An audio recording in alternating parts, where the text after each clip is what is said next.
Good morning बच्चों, विद्यार्थियों, भाइयों बहनों। पिछली क्लासेस में हम लोग आईपीएसी पढ़ चुके हैं। कार्बोक्सिलिक एसिड का, एल्डिहाइड का, कीटोन का, एल्कोहल का, एल्केन का, एल्कीन का। आज हम लोग आईपीएसी पढ़ने जा रहे हैं। एसिड का ही एक डेरिवेटिव है, एसिड से ही उत्पन्न है। इसके पहले एसिड से एक उत्पन्न हुआ था acid halide, COX, COCl, COBr, जो कल वाली पीछे वाली क्लास में हम लोग पढ़े थे। आज पुनः एसिड से एक उत्पन्न हुआ, उसका नाम है एसिड एमाइड। पहले तो हम थोड़ा सा परिचय प्राप्त कर लेते हैं कि एसिड एमाइड होता क्या है।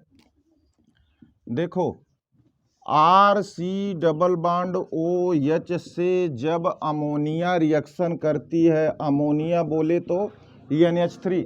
मेरे लिखने का तरीका थोड़ा सा बदल गया, रीअरेंज कर लेना, तो ये अमोनिया ही लिखा है। यहाँ से बाबू इलिमिनेशन हो गया, निकल गया कौन, H2O।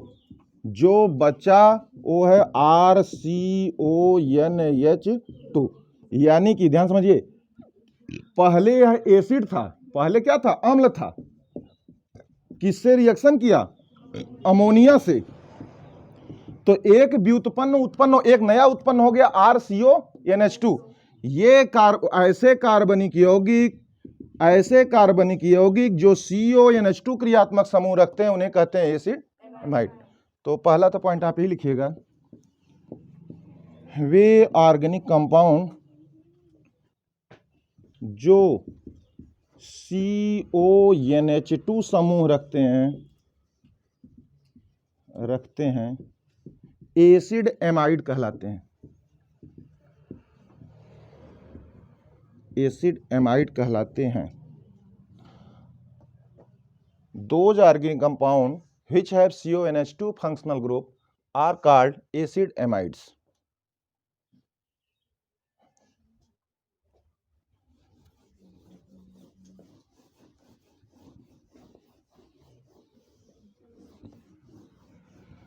ठीक है, जो नहीं लिख पा रहे हैं कोई बात नहीं है, पुनः पहले देखते रहिए।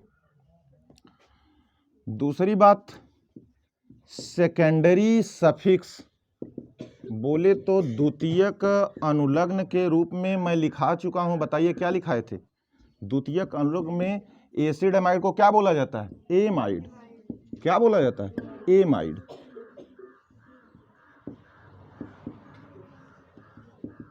फिर तीसरी बात लिख लेना, यह this is also a TFG। यह भी है, क्या है, terminal functional group. So counting will start from it.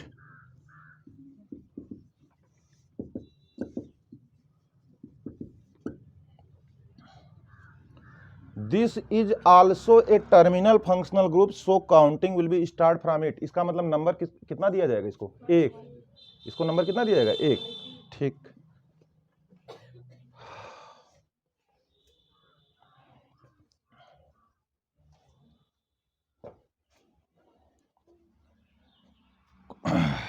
सुन लो।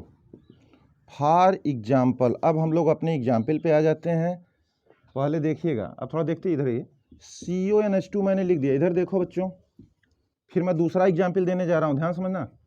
फिर मैंने लिख दिया CONH2। थोड़ा देखो मैं क्या कर रहा हूँ, बताओ। 2 1 3, इधर की एक संयोजकता किससे कंप्लीट करा दी, हाइड्रोजन से।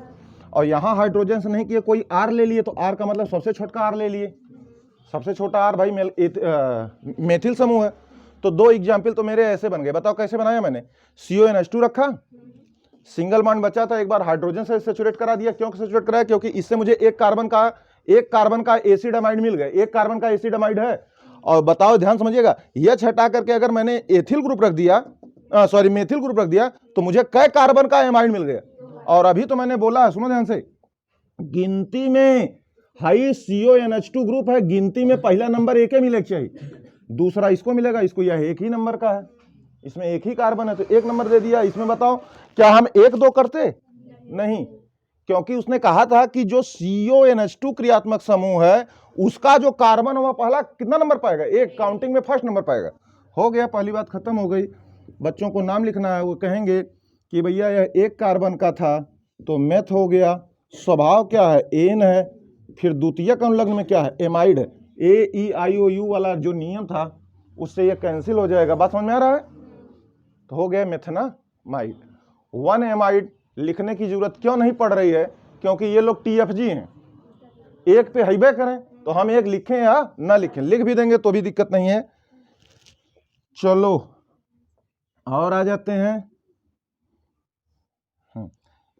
चलो इसको भैया फर्स्ट सेकंड दिए थे, बताइए कितने लोगों की वर्ड रूट मिल रही है, 2 लोगों की। तो एथ स्वभाव है दोनों के बीच में एन, फिर हो गया एमाइड, ई क्रॉस हो गया, नाम हो गया एथनामाइड।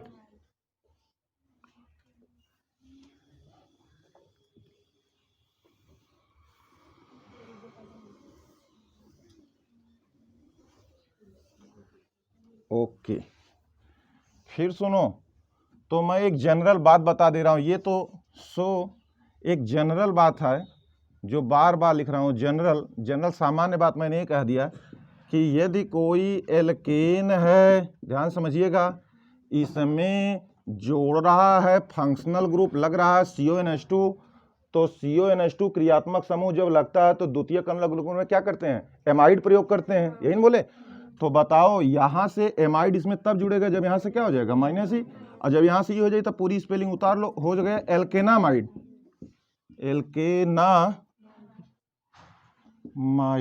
एल्केनामाइड। अच्छा एक बात ध्यान समझिए, अभी तक जो तुमने पाया मेथनामाइड, एथनामाइड, प्रोपेनामाइड, ब्यूटेनामाइड, यही तो पा रहे हो।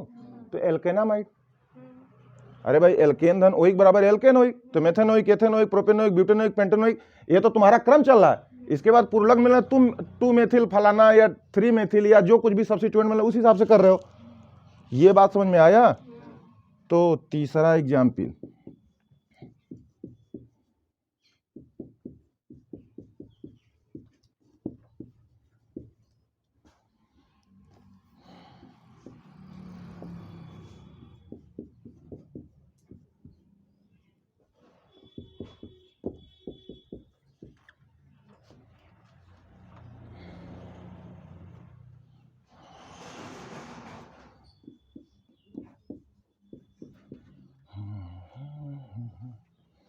चलिए फटाफट देखते हैं। चलो पहले देखो, तुम लोग उतारने के चक्कर में पड़ जाते हो, पहले देखते रहिए। बताइए क्या किया जाए, गिनती उधर से किया जाए जिधर से क्रियात्मक समूह कम से कम अंक पाए। कम से कम अंक का मतलब 1 नंबर पा जाए, 1 2 3, यहाँ तो कोई कंफ्यूजन नहीं है। तो हो गया, इसका नाम हो गया भाई 2 पे मेथिल है, प्लस प्रोप है, प्लस एन है, प्लस एमाइड को 1 एमाइड थोड़ा ना कहते हो, ई क्रॉस हो गया, नाम हो गया 2 मेथिल प्रोपेन नामाइड। बताओ फिर एल्केनामाइड आ गया कि नहीं? प्रोफिक्स लग जा रहा, तो ऐसा थोड़ा ना, मैं जनरल बात बोला हूं कि अगर एल्केन में डायरेक्ट एमाइड जुड़ जाए तो एल्केनामाइड होता है। ठीक है, ध्यान समझिए।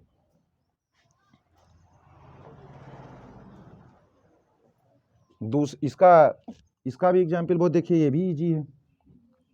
1 हो गया, बोलो भाई, 2 हो गया, 3 हो गया, 4 हो गया, कोई प्रॉब्लम इसमें नहीं होनी चाहिए। बताइए हमारी वर्ड रूट सब श्रृंखला कै कार्बन की है? 4 कार्बन की है। मैं लिखूंगा ब्यूट, अच्छा सॉरी, गिनती के दौरान ये हमको प्रीफिक्स मिल गया, पूर्वलग्न मिल गया। पूर्वलग्न कितने पोजीशन पे? दूसरे पे है, तो नाम हो गया 2 क्लोरो, प्लस बोलो भाई ब्यूट, प्लस इन लेकिन कौन पोजीशन पे? 3 पे इधर से, तो ब्यूट 3 इन, और प्लस द्वितीय कौन लग्न एमाइड, हो गया।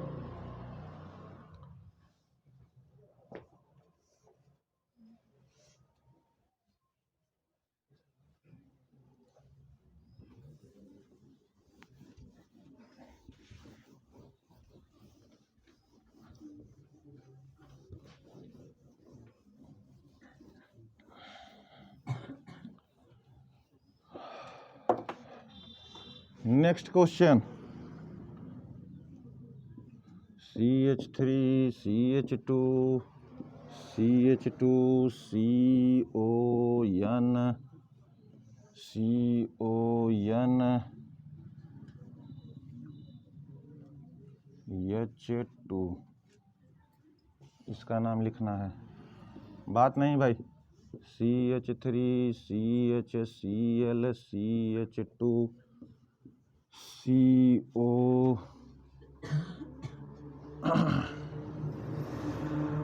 मेथिल लगा दिए यहाँ पे।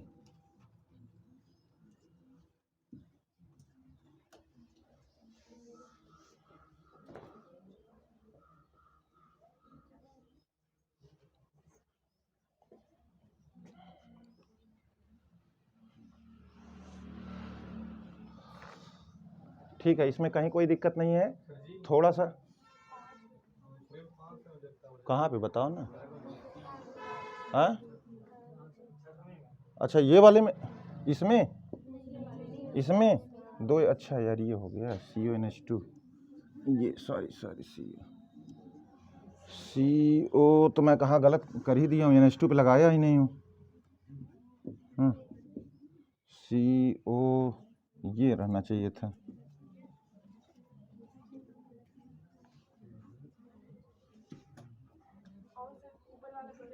ऊपर वाले में क्या गलती है? NH2 CH3 CH2 CH2 2 1 3 1 4 CH3 nitrogen की संरचना 3 होती है, 4 होती है, 4 है 4 है 4।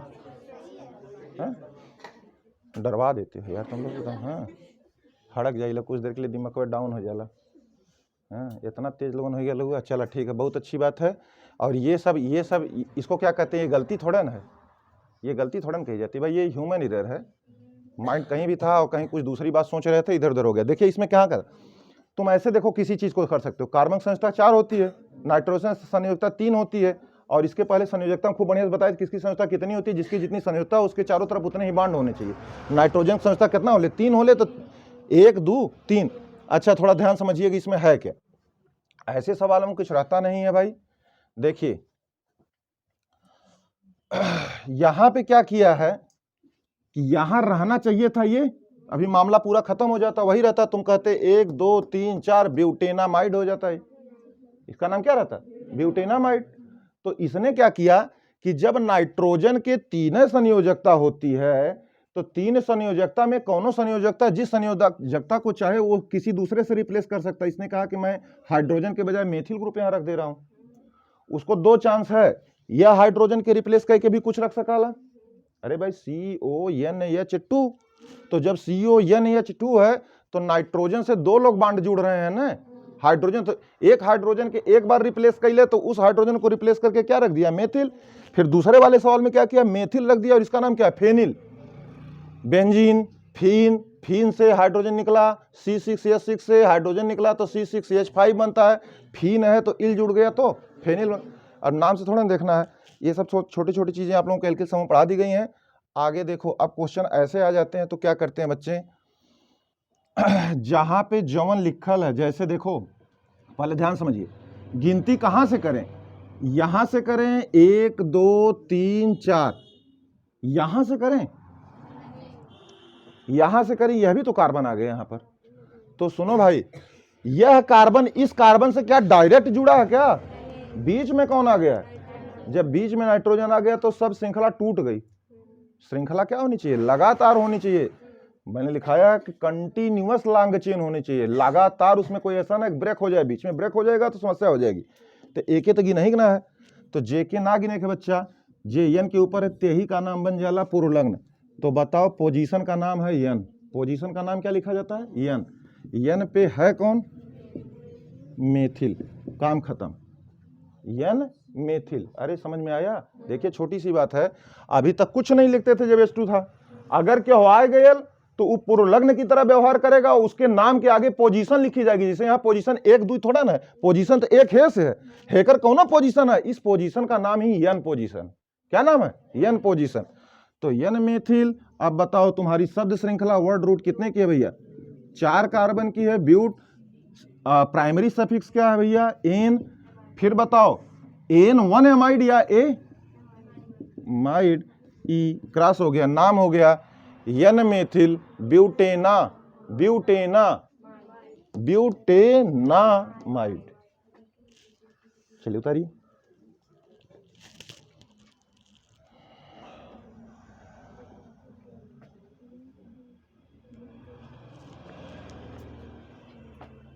है कि अब बाद में देते हैं, थोड़ा सा ज़्यादा कॉम्प्लेक्स हो गया, अभी दे रहे हैं उसको, नेक्स्ट क्वेश्चन बना दे रहे हैं, थोड़ा सा आप नॉर्मल पे आइए। देखिए इधर देखिए, फिर आ जाओ, इस क्वेश्चन को कर लेते हैं बच्चे बहुत ध्यान से। सारे नियम कानून वही है आईपीएससी के। जो टर्मिनल फंक्शनल ग्रुप मिलते हैं, टर्मिनल फंक्शनल ग्रुप को ऑलवेज काउंटिंग में 1 नंबर दिया जाता है। इसके बाद हमने ये बताया कि एन से 2 हाइड्रोजन जुड़ल, ध्यान समझ लोगन, एन से 2 हाइड्रोजन को जुड़ा है, 2 हाइड्रोजन को जिस ग्रुप से चाहे तीस ग्रुप से रिप्लेस कर देगा, और जिस ग्रुप से रिप्लेस करेगा तो तुम पोजीशन का नाम क्या लिखोगे, एन, बस इतना मैटर है। अब जैसे इसमें देखिए, ठीक है, उस वाले क्वेश्चन को काट दीजिएगा जहाँ फेन लगा था, अभी मैं दूसरा दे रहा हूँ।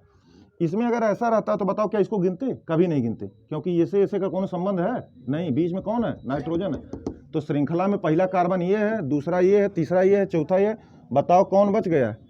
यहाँ क्लोरो भी बचा, इधर देख, यहाँ बच्चा का बचल है, ध्यान समझा, दो पुरलग्न मिल गया, यहाँ पे क्लोरो मिल गया, यहाँ पे मेथिल मिल गया। अब बताओ, क्लोरो की पोजीशन तो 3 है, लेकिन मेथिल की पोजीशन एन है, ठीक है। तो अब यहाँ पे जब दो पुरलग्न आ जाते हैं तो बच्चे कहते हैं अल्फाबेट देखो, तो ये मेथिल है और ये क्या बेटा, क्लोरो है, ये सी से चालू हो रहे हैं, ये एम से, तो एकर मतलब सबसे पहले के लिखे चाहिए, इसको लिखना चाहिए 3 पे क्लोरो, फिर क्या करोगे एन पे मेथिल। अब इतना तो प्रीफिक्स तुम्हारा पुरलग्न हो गया, प्लस फिर वही ब्यूटेनामाइड, ब्यूट धन एन धन ए माइड, ई क्रॉस हो गया।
बात नहीं यार, काहे बात कर रहे हैं आप लोग साथ में।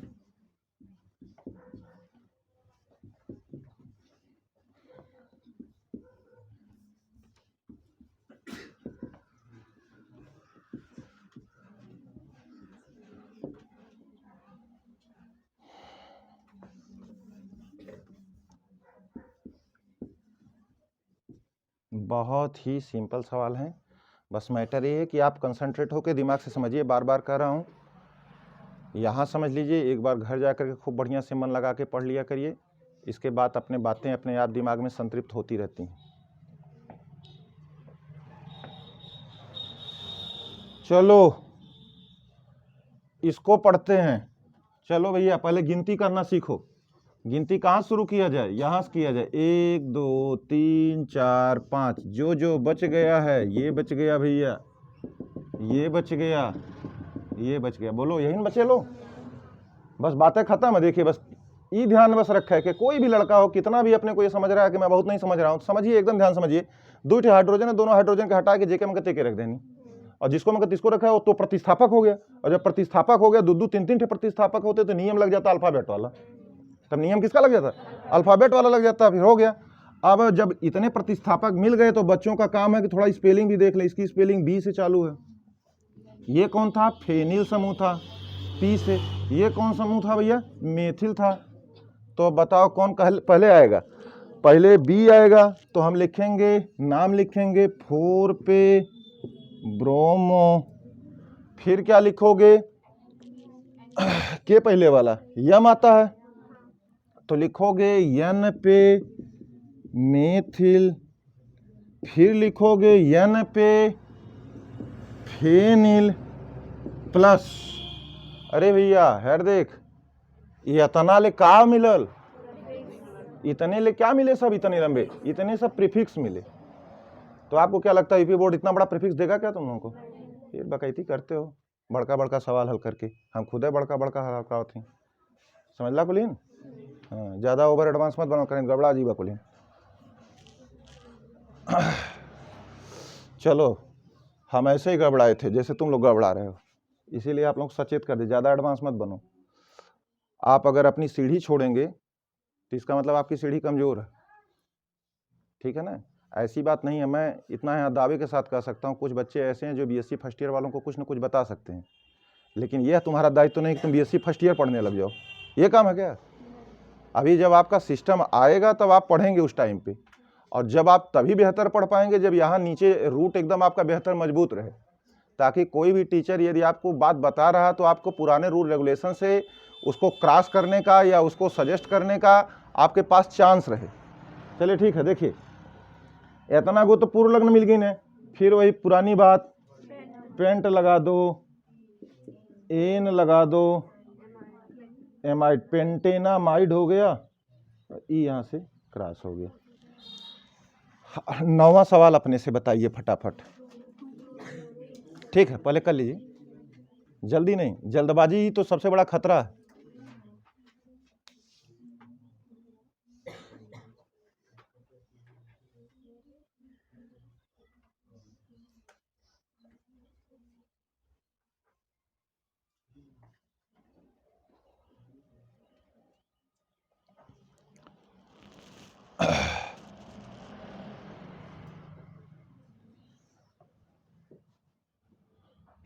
चलो बोल सकता है कोई? 1 2 3 4 बताओ भैया, यहाँ पे मिल गया, यहाँ पे मिल गया, यहाँ पे मिल गया, ये सी से चालू हैं, ये कौन है? अरे एथिल समूह, ई से चालू है, और ये एम से चालू। तो हमें सबसे पहले क्या लिखना चाहिए? 2 chloro N ethyl N methyl, हुआ 2 chloro N ethyl N methyl, बाकी पुराना वाला काम है। हाँ, फिर ब्यूट 3 आइन, ब्यूट 3 आइन 1 एमाइड, या डायरेक्ट एमाइड, ई क्रॉस कर देना, हो गया, ठीक।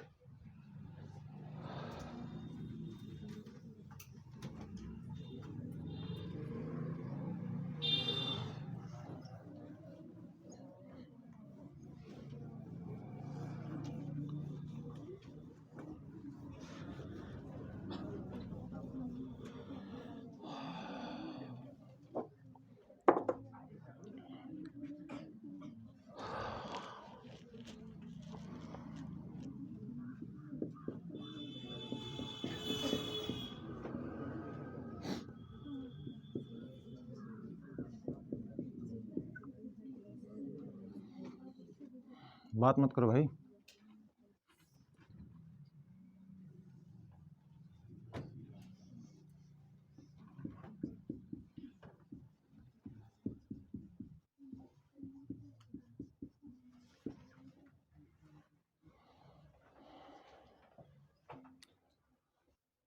चौथा एग्जाम्पल है,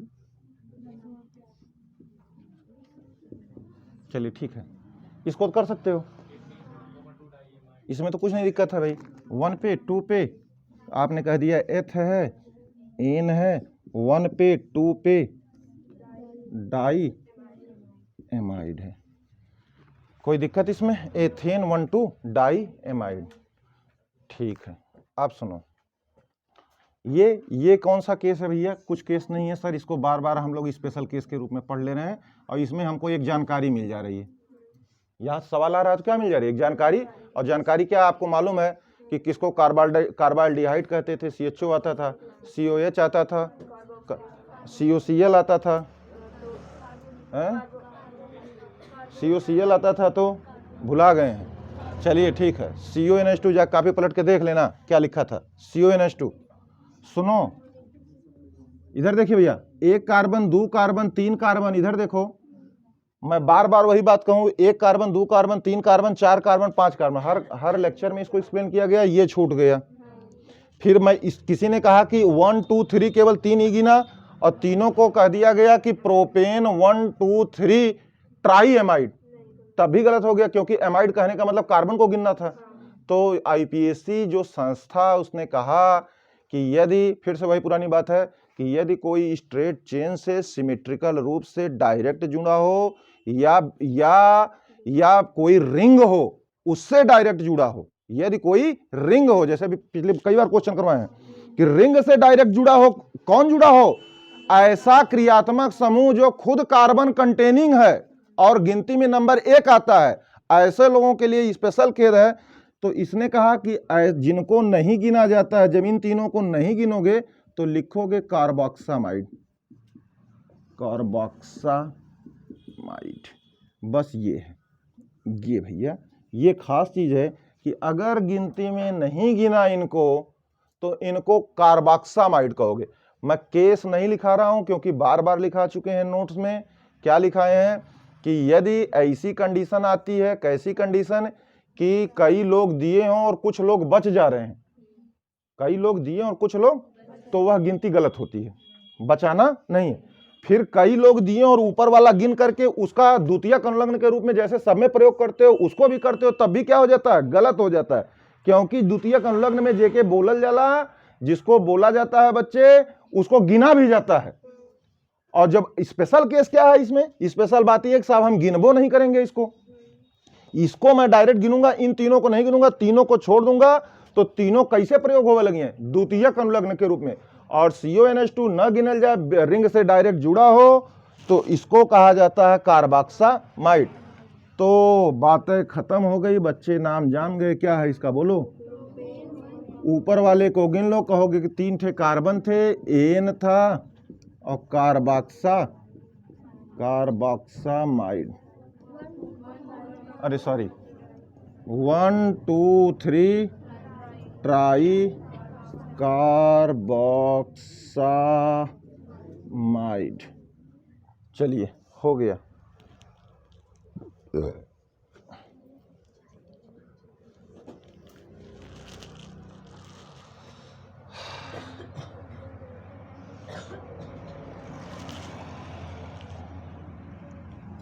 हो गया।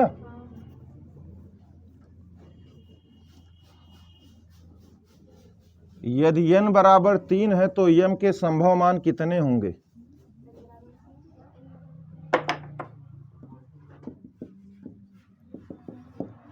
बताओ, फट से बताओ, 1 मिनट में। पढ़ने वाले, वेरी गुड।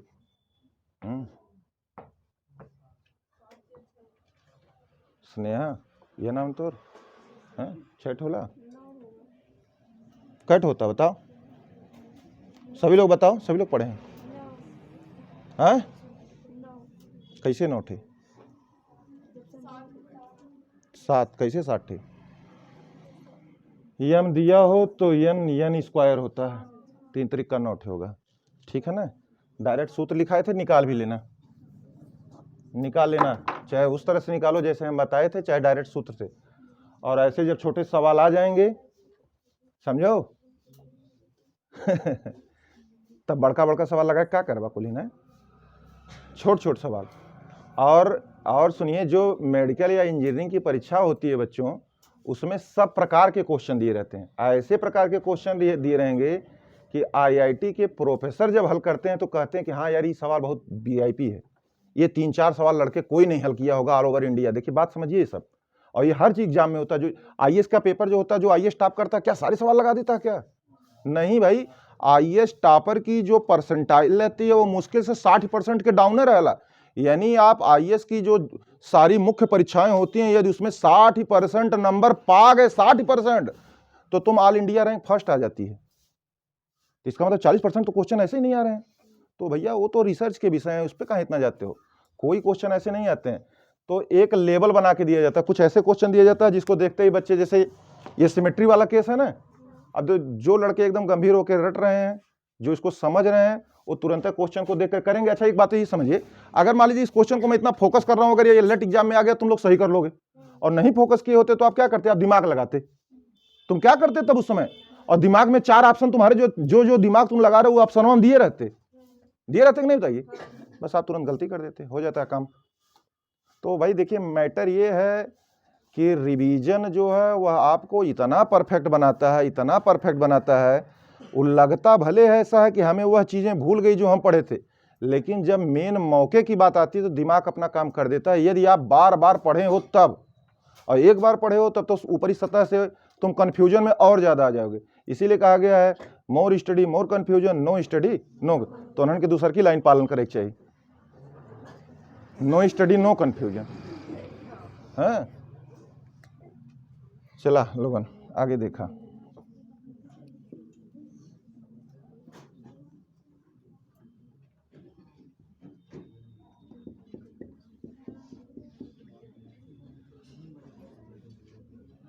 बात नहीं भैया,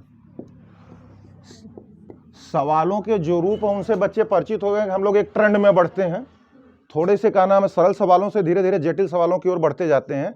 बस वहीं पे जब पूरी जटिलता आ जाती है तो हम ये मान लेते हैं कि अब बच्चों का काम खत्म हो गया है, अब IPSC में आप परफेक्ट हैं। फिलहाल आप अपने बोर्ड और छोटे मोटे एग्जाम के लिए तो एकदम परफेक्ट हो, और ये तुम नीट इत्यादि का भी एग्जाम दे रहे हो तो यही सब सवाल आते हैं, इससे ज़्यादा ना है। और इससे ज़्यादा अगर तुम्हें पढ़ना है तो इसके लिए तुम्हें ऑब्जेक्टिव बुक आती हैं स्पेशली। जैसे तुम लोग पी बहादुर किताब रखे हो ना, बहुत बच्चे रखे हैं डॉक्टर पी बहादुर की, तो वैसे डॉक्टर पी बहादुर की केवल ऑब्जेक्टिव बुक है जिसमें कम से कम 12-13 हज़ार सवाल हैं केमिस्ट्री के।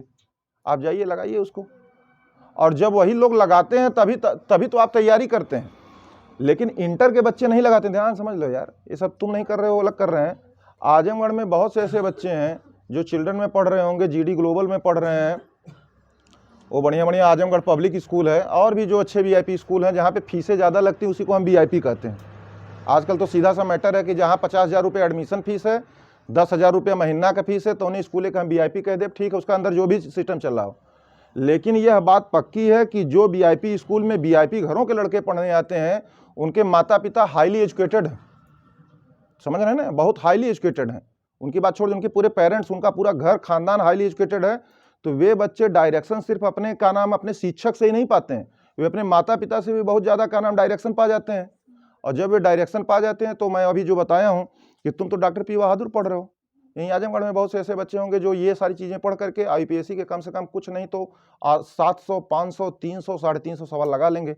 और इसी साल वे नीट और JEE के लिए बैठेंगे, फेल हो जाएंगे, अगली साल फिर कोचिंग करेंगे, VIP पास हो जाएंगे, और बढ़िया से अगले 5 साल में वे बैचलर डिग्री प्राप्त करेंगे, मेडिकल से, मेडिसिन से, चाहे इंजीनियरिंग से।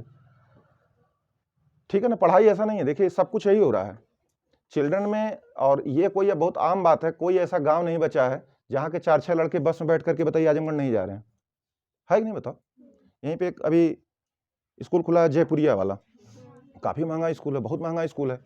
मतलब छोटे छोटे बच्चे जिनको LKG में भी एडमिशन ABCD नहीं लिखने आता, उनकी एडमिशन फीस ही 25-30 हज़ार रुपये है। जो भी है भाई, जो भी लेवल है। लेकिन ये बात पक्की है कि किसान के लड़के को देखो, यही सब है केमिस्ट्री। किसान का लड़का, किसान बहुत ही एम्बिशियस, वह चाहता है कि मैं एकदम किसानी करके, गेहूं बेच के, धान बेच करके अपने बेटे को जयपुरिया में पढ़ाऊंगा। ठीक भाई, पढ़ा तू। लेकिन आपको मालूम है कि जो बच्चा किसान का है वह जिसके साथ बगल में बैठेगा वो टॉप किस्म का इंजीनियर है, वो इंजीनियर का लड़का बगल में बैठा है। कोई डॉक्टर, अब छोड़िए मैं नाम नहीं ले रहा हूं, ऐसे ऐसे डॉक्टरों के लड़के बैठे हैं जिनकी औसत कमाई 2 लाख, 3 लाख, 5 लाख रोज है।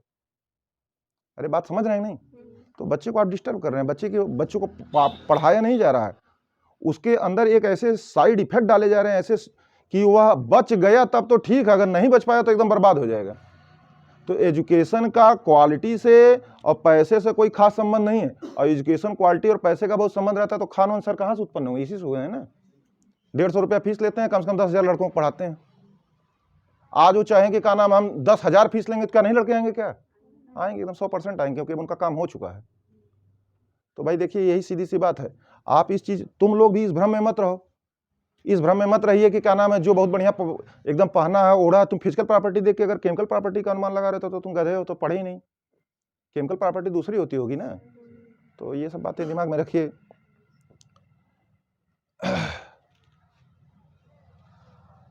दुनिया भी नहीं घूमे हो, जब घूमेंगे यहीं IIT BHU में चले जाइए। IIT BHU बहुत बड़ा संस्थान है। वहाँ के प्रोफेसर लोगों से हम लोग तो बहुत नज़दीकी से देखे हैं। वहाँ के प्रोफेसर, हमें तो लगता है 50% तो केवल साइकिल से चलते हैं। 50, मतलब उनके घर में है बढ़िया बढ़िया लग्जरी गाड़ी है, बट उनका स्टेटस ही माइंड का ऐसा, वो एजुकेशनल पॉइंट से ऐसा पता नहीं क्या हो गए हैं, कुछ साइकिल से चलते हैं, पैदल लेके चलते हैं और ऐसा कुर्ता पैजामा पहनेंगे कि देख के लगता है कि मतलब ये तो डी ग्रेड का आदमी है, लेकिन उसकी खोपड़ी में जो दूसरा चल रहा है और तनख्वाह कम से कम उसको 2 लाख 2.5 लाख रुपए और सेमिनार करने अमेरिका और लंदन और जर्मनी इटली हर जगह टहलता रहता है। तो भाई फिजिकल प्रॉपर्टी को मत देखो। इसीलिए हम आपको कहना एनर्जाइज करते हैं कि आप लोग गांव के लड़के हैं, बहुत मध्यम घर के बच्चे हैं, मध्यम से बेलो भी डाउन है आप इन सब परिस्थितियों को छोड़ो।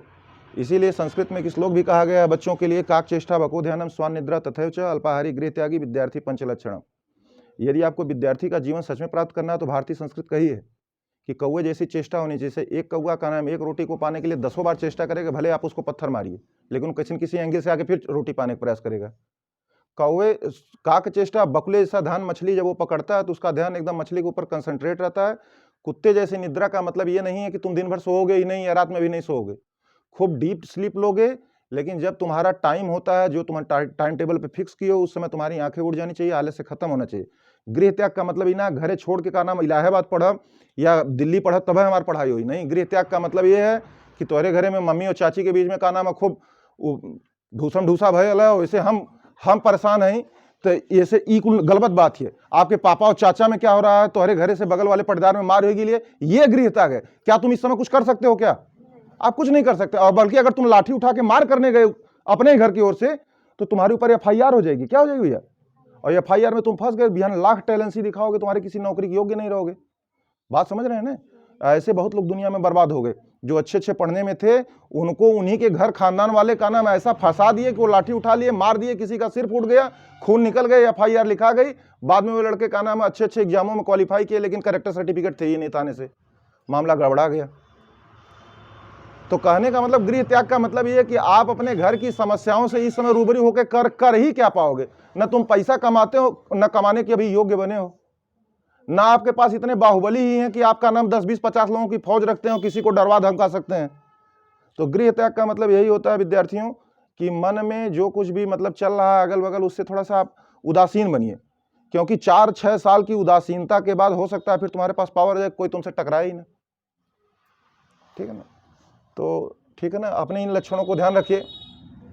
और ये जो बातें बोली गई है ना, दुनिया तो इंग्लिश में जा रही है, इंग्लिशियों ना काम कर, इंग्लिशियों क्या बोला लायक ना बढ़िया से, लेकिन छोड़ दे रही है उन चीज़ों को जो हमारे वेद वेदांत और संस्कृत में लिखे गए थे। उनको पढ़ने कौन आ रहा है? उनको पढ़ने वाले अमेरिका वाले अब आ रहे हैं और खूब बढ़िया से स्टडी करके फार्मूला खोज के लेके जा रहे हैं। सत्य देखो एक होता है, एक बात बता दे रहा हूं, सत्य हमेशा एक होता है और सत्य में ना प्लस किया जाता है ना सत्य में से माइनस किया जाता है। जब मैं जो हूं क्या इसमें कुछ बढ़ा सकता हूं? क्या कुछ नहीं। और जो मैं अगर सच बोलना तो उसमें कुछ माइनस भी नहीं करना, प्लस भी नहीं करना है। तो सच्चाई तो यही है कि बच्चे तो पहले में अपने आप ही आप लोग डाउन है, न जाने किन परिस्थितियों से आप अपने शहर के छात्रों से या उनकी भौतिक स्थितियों से या उनके रहने से या उनके बोलचाल से आप लोग प्रभावित हैं कि हम लोग कम हैं। तो कमतर अपने आग लिए, पहले तो गलती तुमने खुद कर लिया है कि आप कमतर कर रहे हैं। दूसरी बात, आप अपनी गलती ये कर रहे हैं, मैंने आपको कई बार कहा कि तुम ट्रस्ट नहीं करते हो। तुम विश्वास से किसी एक जगह बैठ के पढ़ो और तब तक पढ़ते रहो जब तक तुम्हें यह ना लग जाए कि अब मैं इनके ऊपर आ गया हूं या मैं इतना जान चुका हूं जितना का नाम प्रवाह होने वाला था। तो तब तक तो डाउन बनना चाहिए। और इसे कबीरदास भी लिख ले हैं कि गुरु के पास लघु बन के जाना चाहिए। कपड़ा चढ़ के हमसे पूछबे चला एक बहुत जने जानत नहीं है।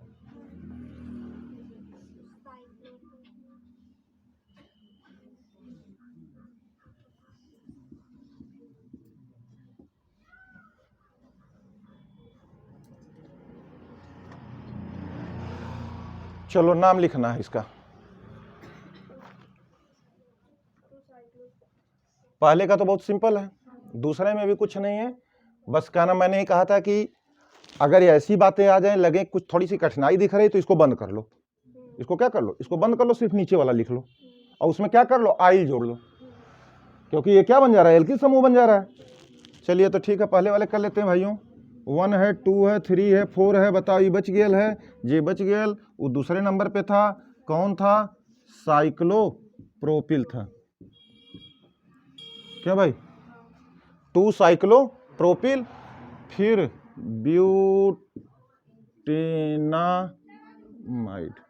चलिए 2 साइक्लोप्रोपिल ब्यूटेनामाइड, इसका नाम लिखना है। चलो बताओ भाई, निडर होके बताइए, गलती हो सकती है, गलती में कोई प्रॉब्लम नहीं है। उसने कहा कि 1 है, 2 है, 3 है, 4 है, 5 है, 6 है, भैया इसके छोड़ देते हैं। जिसको छोड़ देते हैं वो पूर्वलग्न बन जाता है। पहले पूर्वलग्न का नाम लिखना है, कुछ कठिनाई दिख रही थी इसको बंद कर लो, इसका डायरेक्ट नाम लिख लो।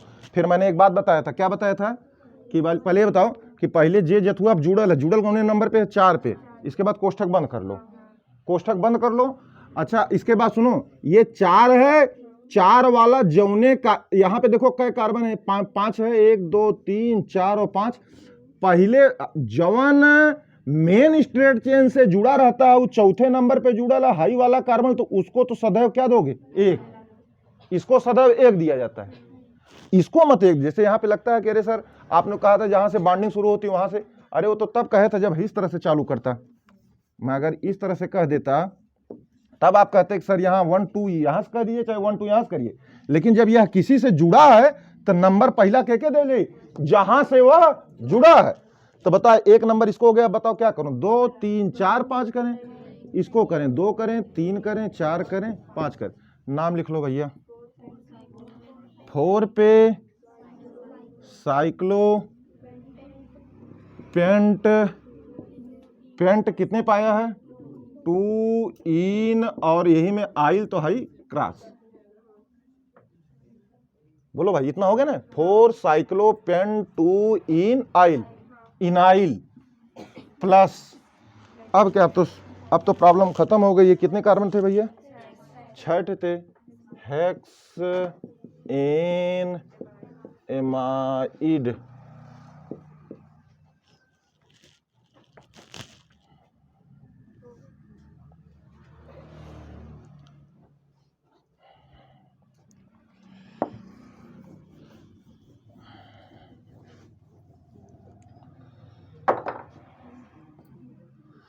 हाँ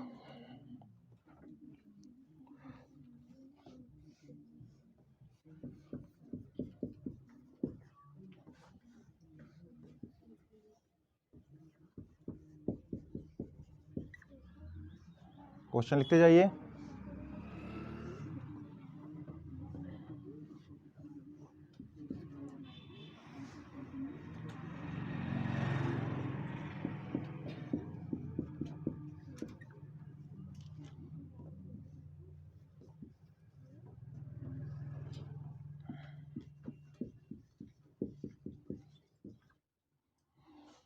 चलो ये 4 सवाल हैं, इसी के साथ फिर ये पूरी बात खत्म हो जाती है। IUPAC आप एसिड एमाइड्स फिनिश हो जाएगा। बस एक लास्ट सवाल कर लीजिए और सारे सवाल आपके दिमाग में कहीं ना कहीं संचित है, बस दिमाग लगाना है। ऐसे सवाल लास्ट में हमेशा करा देते हैं कि एक डायरेक्ट रिंग से जुड़ा होता है क्रियात्मक समूह, एक बार रिंग से नहीं जुड़ा। जैसे यहाँ पे एक बार जुड़ा है तो यहाँ पर नहीं जुड़ा, चीज वही है, यहाँ पर डायरेक्ट रिंग से जुड़ा और यहाँ पे रिंग। तो बच्चे नियम जानते हैं कि जब डायरेक्ट रिंग से जुड़ा होता है तब क्या कहते हैं, जब नहीं जुड़ा है तब क्या कहते हैं। चले पहले हिने कर ले, बताओ 1 2 3, इधर तो बोलता हो भैया, क्या नाम है कर जी, इसका नाम है 3 पे cyclo propyl plus prop plus N plus amide, right, yes, cancel हो गया। अब उसी के संगत इधर कर लो। अब देखो, अब यहां पे कोई ये कहता कि सर 1 और इसको कह देता प्रोपिल समूह, कहता कि 1 साइक्लोप्रोपिल मेथनामाइड। देखो नियम के अनुसार, जैसे नियम मैंने कहा ना कि यदि आप प्रैक्टिस किएंगे तब तो दिमाग काम कर गया, और जब तुम एग्जाम पास करके IIT चले जाओगे तो तुमसे ये नहीं कहेगा कि रट के पास किए थे कि समझ के पास किए थे, समझ रहे हैं ना, तब आपसे नहीं। और जब लोग डॉक्टर बनते हैं तो फिजिक्स खत्म हो जाती है। फिजिक्स का क्या मतलब है यार, डॉक्टरी में फिजिक्स कौन मतलब है कौन मतलब? तो बताइए 21 साल के बाद तो सारी समस्याएं खत्म होने, जिनको, और ऐसे हैं बच्चे, इतने डाउन बच्चे हैं उन कछुओं की तरह जो रेस जीता करते थे लगातार बन के। फिजिक्स में इतने ऐसे ऐसे लड़के आते हैं, हमने देखा है अपनी तैयारी के दौरान, कि जिनका लेवल फिजिक्स का बड़ा कमजोर था, उनका दिमाग उतनी स्पीड से काम नहीं करता था, लेकिन एक एक मैकेनिक्स को इलेक्ट्रिसिटी और मैग्नेटिज्म का 20 25 बार लगाए, रट डाले सॉल्व सब। ये MBBS बन गया, डॉक्टर है, उन्हें फिजिक्स से मामला खत्म हो गया, जौन चीज ना बतरे वही करटने उन्हें। अब उनसे कोई पूछने थोड़ा जा रहा है कि आप डॉक्टर बने थे तो आपका दिमाग तेज था कि कम तेज था, उन्हें कोई मतलब नहीं है। तो भैया थोड़ा ये सब बातें समझा करो, ठीक है ना, उतना लीजिए जितना डाइजेशन में आ जाए।